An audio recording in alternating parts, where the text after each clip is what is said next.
देखिए बच्चों, अगर आप इस इंटर्नशिप को स्टार्ट करने वाले हैं, चाहे एचआर इंटर्नशिप है या बिजनेस डेवलपमेंट इंटर्नशिप है, जो भी आपने ऑप्ट किया है, आपके लिए जो नेक्स्ट वीडियोस हैं डिफरेंट डिफरेंट टॉपिक्स पे सबकी सब रेलिवेंट रहने वाली है। एक बेसिक अंडरस्टैंडिंग मैं आपको दे देता हूँ इनिशियल स्टेज पे ही। मैं एज्यूम कर रहा हूँ कि आप ये इंटर्नशिप इसलिए ज्वाइन कर रहे हैं बिकॉज आपको स्टार्टअप इकोसिस्टम को सीखने समझने में इंटरेस्ट है, और जो सर्विसेज भी इसमें आपने पिच करनी है क्लाइंट्स को, या प्रपोजल्स शेयर करनी है क्लाइंट के साथ, या अंडरस्टैंडिंग लेनी है आपने हमारे से, वो सर्विसेज भी सारी स्टार्टअप से रिलेटेड ही है। 4 पार्ट में मैं उसको डिवाइड कर देता हूँ।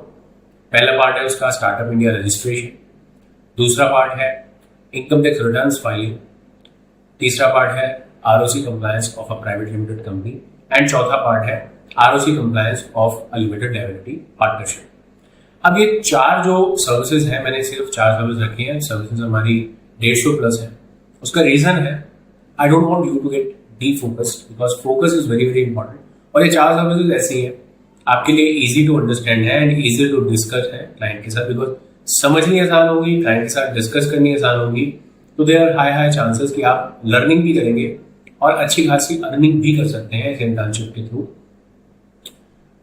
ये जो कोर्स आप देख रहे हैं, इसको जब आप कंप्लीट करते हैं, क्विज में अपीयर करते हैं, तो एक सर्टिफिकेट आपको पार्टिसिपेशन का मिलेगा ही मिलेगा। तो इंटर्नशिप उसके बाद अगर आप कर रहे हैं तो इंटर्नशिप सर्टिफिकेट आपको अलग से मिलेगा, जो कि 45 से 60 डेज डिपेंडिंग जो भी आपको कम्युनिकेट किया जाएगा आपके ऑफर लेटर में, उसके हिसाब से रहेगी। कुछ टर्म कंडीशंस हैं वो भी आपको फॉलो करनी है प्रॉपर वे में, और काम जो भी आपको दिया जाएगा, असाइन किया जाएगा, वो आपको करना है डिपेंडिंग अपॉन जो भी आप कमिट करते हैं उसके हिसाब से। ठीक, अब मैं आपको एक बेसिक ओवरव्यू देता हूँ। देखिए, आपको पता है कि जो इंडिया का इकोसिस्टम है, जो हमारी गवर्नमेंट है, गवर्नमेंट क्या करती है? गवर्नमेंट टैक्स कलेक्ट करती है। वो टैक्स कलेक्ट किससे करती है? इंडिविजुअल से करती है, आप लोगों से करेगी। जब आप कल को अर्न करेंगे, आपकी पेरेंट्स आप जैसे अर्न करते हैं तो टैक्स पे करते हैं, राइट? जीएसटी का टैक्स भी वो पे करते होंगे, इनकम टैक्स भी वो पे करते होंगे, राइट?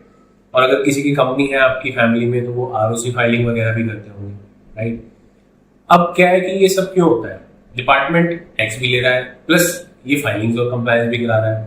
इसका रीजन ये है कि हमारे जो सिस्टम है ना, गवर्नमेंट ने जो बनाए हैं, उसमें ना सेल्फ असेसमेंट बेसिस पे वो बोलते हैं रेगुलेटरी अथॉरिटीज कि आपको जो भी आपका टैक्स है, ठीक है, वो रिपोर्ट करना है और सेल्फ असेसमेंट बेसिस पे करना है। और अगर आपकी कोई भी कंप्लायंसेज है as a company, as a limited liability partnership, as any other entity type, वो आपको रिपोर्ट करनी है कि क्या आपकी इनकम है, क्या एक्सपेंसेस है, क्या असेट्स है, क्या लायबिलिटीज है। उसकी बेसिस पे डिपार्टमेंट उसको वेरीफाई करके, एसेस करके आपकी एक्चुअल लायबिलिटी निकालता है, और अगर अकॉर्डिंगली आपसे डिमांड रेज करता है या आपको रिफंड प्रोवाइड करता है अगर आपने टैक्स ज्यादा पे किया हुआ है जितना आपका बनता है उससे। अभी इनकम टैक्स की बात करूं तो उसमें ऐसा होता है, इनकम टैक्स सीबीडीटी के अंदर आता है। तो क्या है कि हमारे ना डिफरेंट डिफरेंट मिनिस्ट्रीज हैं, जैसे कि ministry of external affairs, ministry of home affairs, ministry of finance, ministry of corporate affairs, ऐसे कर करके बहुत सारी मिनिस्ट्रीज हैं, राइट?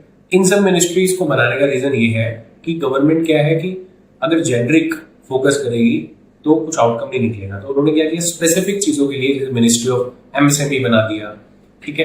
तो स्पेसिफिक चीजों की उन्होंने मिनिस्ट्रीज बना दी।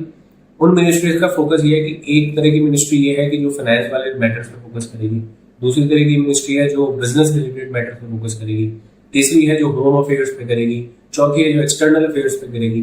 तो इसका स्पेसिफिक रीजन है, मतलब मिनिस्ट्रीज इसलिए बनाई जाती है, तो ये आपको पता होना जरूरी है, ठीक?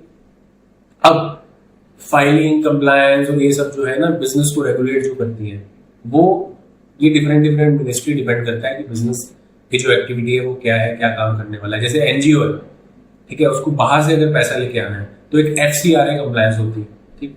अब वो एफसीआरए कंप्लायंस जो है ना, वो मिनिस्ट्री ऑफ होम अफेयर्स से अप्रूवल मिलता है उसका। ऐसे ही किसी को कंपनी बनानी है, एलएलपी बनानी है, उसका अप्रूवल उसको कहाँ से मिलेगा? उसका अप्रूवल उसको मिलेगा मिनिस्ट्री ऑफ कॉर्पोरेट अफेयर्स से, एमसीए बोला जाता है इसको। ऐसे ही किसी को अगर अपनी इनकम टैक्स पैन अप्लाई करना है तो वो किसको अप्लाई करेगा? सीबीडीटी को। और सीबीडीटी किसके अंदर आता है? मिनिस्ट्री ऑफ फाइनेंस के। जीएसटी नंबर अप्लाई करना है, वो सीबीआईसी को अप्लाई करेगा, और सीबीआईसी किसके अंडर आता है, ये भी मिनिस्ट्री ऑफ फाइनेंस के अंदर आता है। ठीक, तो क्या है कि रजिस्ट्रेशन है, अभी रजिस्ट्रेशन आपने ले लिया, पैन ले लिया, जीएसटी नंबर ले लिया, कंपनी बना लिया, ठीक है, एफसीआई रजिस्ट्रेशन ले लिया। अब इनकी ना रजिस्ट्रेशन लेने के बाद ना कंप्लायंसेस होती है। तो हमारा जो काम है ना, हमारा काम ये है कि एज लीगल सुविधा हम लोग क्या करते हैं, ये सब रजिस्ट्रेशन और कंप्लायंसेस में सपोर्ट करते हैं।